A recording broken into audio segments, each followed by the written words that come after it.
اور آخری بات ہے محمد رسولullah.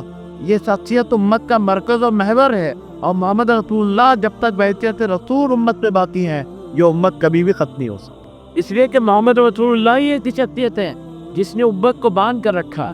دنیا میں جو سارے اور شدید تر حملے جت پر ہوتے ہیں وہ محمد رسول اللہ کی ذات اقدس پر ہوتے ہیں. ماضی میں بھی ہوتے رہے، اب بھی ہو رہے ہیں، اور قیامت تک جاری رہیں گے، کیونکہ محمد رسول اللہ یہ ایسی ذات ہے جو بنیادی طور پہ سمجھتا ہے کہ ان کی وجہ سے اسلام ہے اور ان کی وجہ سے مسلمان.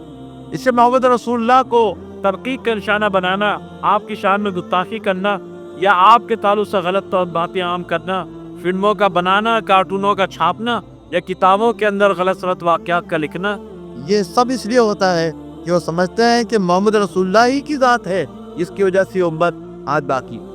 اگر محمد رسول اللہ کی ذات کو ہٹا دیا جائے تو امت کیا؟ امت کیا؟ یہ امت ہی کیا ہے، بلکہ پورے دین کی بنیادیں ہی کیا ہے ہمارے پاس.